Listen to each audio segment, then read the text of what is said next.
A hole in the fence. There once was a little boy who had a bad temper. His father gave him a bag of nails and told him that every time he lost his temper, he must hammer a nail into the back of the fence. The first day, the boy had driven 37 nails into the fence. Over the next few weeks, as he learned to control his anger, the number of nails hammered daily gradually dwindled down. He discovered it was easier to hold his temper than to drive those nails into the fence. Finally, the day came when the boy didn't lose his temper at all.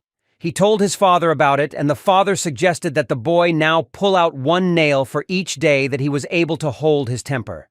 The day passed, and the young boy was finally able to tell his father that all the nails were gone. The father took his son by the hand and led him to the fence.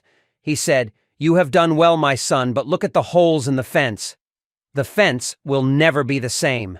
When you say things in anger, they leave a scar just like this one. You can put a knife in a man and draw it out. It won't matter how many times you say, 'I'm sorry,' the wound is still there." A verbal wound is as bad as a physical one.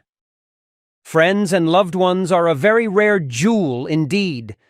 They make you smile and encourage you to succeed. They lend an ear, they share a word of praise, and they always want to open their hearts to us. Water your relationships with kindness, and they will grow. So be careful, little lips, what you say. And you won't chase friendships away.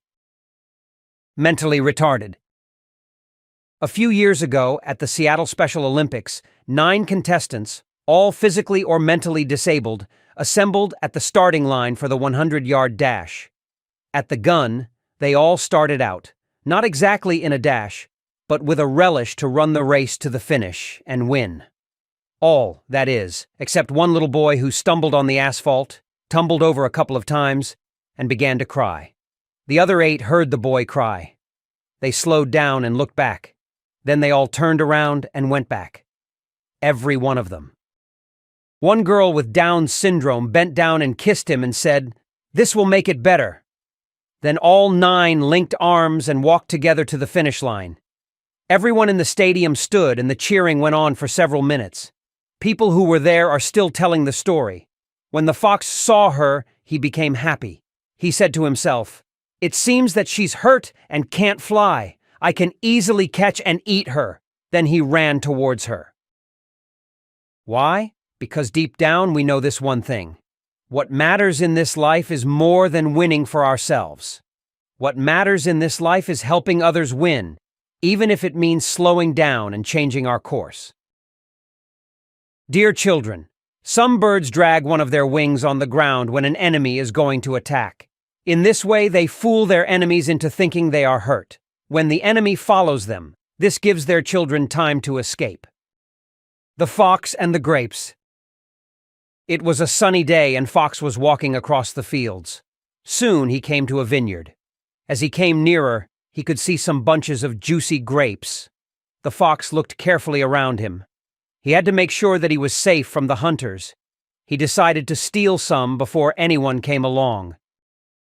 He jumped upwards, but he could not reach the grapes. He jumped again as high as he could. He still could not reach them. The grapes were just too high for him. He was not ready to give up. He backed off, took some running steps, and leapt into the air towards the grapes.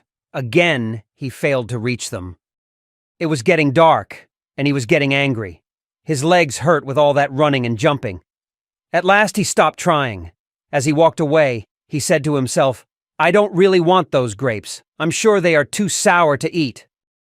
The milkmaid. A milkmaid was on her way to the market to sell some milk from her cow. As she carried the large jug of milk on top of her head, she began to dream of all the things she could do after selling the milk. "With that money, I'll buy 100 chicks to rear in my backyard. When they are fully grown, I can sell them at a good price at the market." As she walked on, she continued dreaming. "Then I'll buy 2 young goats and rear them on the grass close by. When they are fully grown, I can sell them at an even better price." Still dreaming, she said to herself, "Soon, I'll be able to buy another cow, and I will have more milk to sell. Then I shall have even more money." With these happy thoughts, she began to skip and jump. Suddenly, she tripped and fell. The jug broke and all the milk spilt onto the ground. No more dreaming now, she sat down and cried. The Monkey and the Dolphin. One day, long ago, some sailors set out to sea in their sailing ship. One of them brought his pet monkey along for the long journey. When they were far out at sea, a terrible storm overturned their ship. Everyone fell into the sea, and the monkey was sure that he would drown. Suddenly a dolphin appeared and picked him up. They soon reached the island, and the monkey came down from the dolphin's back. The dolphin asked the monkey, "Do you know this place?" The monkey replied, "Yes, I do. In fact, the king of the island is my best friend. Do you know that I am actually a prince?" Knowing that no one lived on the island, the dolphin said, Well, so you are a prince. Now you can be a king." The monkey asked, "How can I be a king?" As the dolphin started swimming away, he answered, "That is easy. As you are the only creature on this island, you will naturally be the king."